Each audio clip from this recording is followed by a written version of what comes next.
Train में दो बच्चे यहाँ वहाँ दौड़ रहे थे। कभी आपस में झगड़ जाते तो कभी किसी सीट के ऊपर कूदते। पास ही बैठा पिता किन्हीं विचारों में खोया था। बीच बीच में जब बच्चे उसकी ओर देखते तो वह एक स्नेहिल मुस्कान बच्चों पर डालता और फिर बच्चे उसी प्रकार अपनी शरारतों में व्यस्त हो जाते और पिता फिर उन्हें निहारने लगता। ट्रेन के सहयात्री बच्चों की चंचलता से परेशान हो गए थे और पिता के रवैये से नाराज। चूंकि रात्रि का समय था अतः सभी आराम करना चाहते थे। बच्चों की भाग दौड़ को देखते हुए एक यात्री से रहा न गया और लगभग झल्लाते हुए बच्चों के पिता से बोल उठा, कैसे पिता हैं आप? इन बच्चों की शैतानियाँ कर रहे हैं और आप उन्हें रोकते टोकते नहीं बल्कि मुस्कुराकर प्रोत्साहन दे रहे हैं। क्या आपका दायित्व नहीं कि आप इन्हें समझाएं? उस सज्जन की शिकायत से अन्य यात्रियों ने राहत की सांस ली कि अब यह व्यक्ति लज्जित होगा और बच्चों को रोकेगा।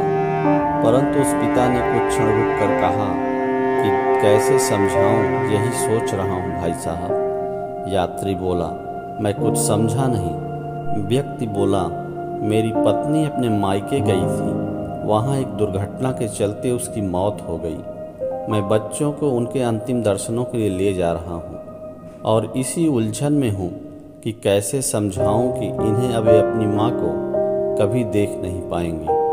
उसकी यह बात सुनकर जैसे सभी लोगों को साफ सूंघ गया। बोलना तो दूर, सोचने तक का सामर्थ्य जाता रहा सभी का। बच्चे यथावत शैतानियाँ करते रहे। अभी भी वे कंपार्टमेंट में दौड़ लगा रहे थे। वह व्यक्ति फिर मौन हो गया।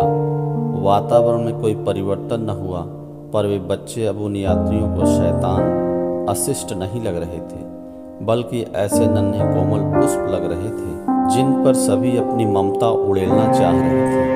उनका पिता उन लोगों को लापरवाह इंसान नहीं वरन अपने जीवन साथी के विछोह से दुखी दो बच्चों का अकेला पिता और माता भी दिखाई दे रहा था।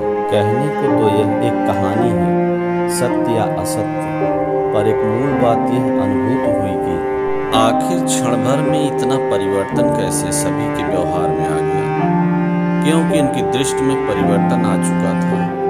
हम सभी इसलिए उलझनों में हैं क्योंकि हमने अपनी धारणाओं रूपी उलझनों का संसार अपने इर्द गिर्द स्वयं रच लिया है। मैं यह नहीं कहता कि किसी को परेशानी या तकलीफ नहीं है, पर क्या निराशा या नकारात्मक विचारों से हम उन परिस्थितियों को बदल सकते हैं? नहीं ना। आवश्यकता है एक आशा, एक उत्साह से भरी सकारात्मक सोच की।